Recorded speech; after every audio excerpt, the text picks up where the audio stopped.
થાકેલાઓને શબ્દથી આશ્વાસન. ભાઈ ભક્તસિંહ. ડિસેમ્બર 3. વિશ્વાસુપણાએ તે મને દુઃખી કર્યો છે.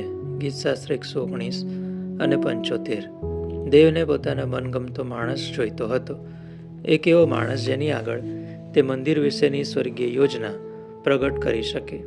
એક એવો માણસ ઈચ્છતા હતા જે તેમના અધિકાર નીચે રહે, જે મંદિર માટે સાચી સામગ્રી એકઠી કરી શકે. તેથી દેવે દાઉદને પસંદ કર્યો અને તેને ઘણા દુઃખોમાંથી લઈ ગયા. વિશ્વાસીઓ તરીકે આપણી ઘણી કસોટીઓ અને દુઃખોમાંથી પસાર થવું પડે છે, જે વર્ણનની બહાર હોય છે. ખ્રિસ્તી જીવનની શરૂઆતમાં આપણું મુખ્ય ધ્યાન એ જ હોય છે.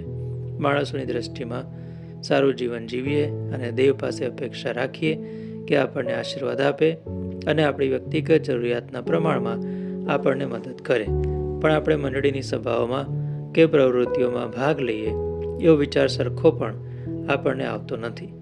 બહુ ઓછા વિશ્વાસી છે જેઓને દેવે કયા ખાસ ઉદ્દેશસર તેડ્યા છે અને પ્રભુ ઈસુ ખ્રિસ્તની કૃપામાં બચાવ્યા છે તે જાણે છે. ફક્ત જ્યારે દાઉદ ઘણા બધા દુઃખો અને આપત્તિઓમાંથી ગયો ત્યારે તેને ખબર પડી કે પ્રભુ એવી ઘણી અદ્ભુત અને અગત્યની બાબત માટે તેને તૈયાર કરી રહ્યા હતા, જેની તેણે કદી કલ્પના પણ કરી નહોતી. તેથી તેણે પોતાની સાક્ષીમાં કહ્યું કે હે યહોવા, જે સર્વ દુઃખો દાઉદે વેઠ્યા તે તેના લાભમાં સંભાળ. ગીતશાસ્ત્ર 132 અને 1. તેણે દેવની પાસે સહાનુભૂતિ માંગી નહીં કે તેના દુઃખો ઓછા કરવાની વિનંતી કરી નહીં, પણ તેણે પ્રામાણિકતાથી જાણવા અને સમજવા ચાહ્યું કે તેના જીવન માટે દેવનો હેતુ શું છે. અયુબને પણ ખબર નહોતી કે શા માટે દેવ તેને આવી દુઃખદાયક કસોટીઓમાંથી પસાર કરી રહ્યા છે.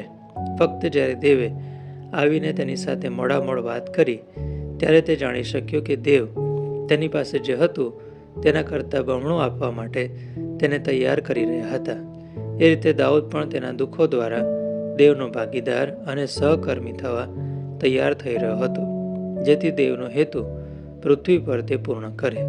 એનો અર્થ એ કે જ્યારે દાઉદ સમજ્યો કે દેવ ઈચ્છે છે તેમના માટે નિવાસસ્થાન બને, ત્યારે તેણે પ્રતિજ્ઞા કરી કે જ્યાં સુધી યહોવાને સારું હું મકાન ન મેળવું અને યાકૂબના સમર્થ દેવને સારું નિવાસસ્થાન તૈયાર ન કરું, ત્યાં સુધી હું મારા તંબુમાં નહીં આવું અને મારા પલંગ પર નહીં સૂવું, વળી મારી આંખોને ઊંઘ અને મારા પોપચાને નિદ્રા લેવા નહીં દઉં.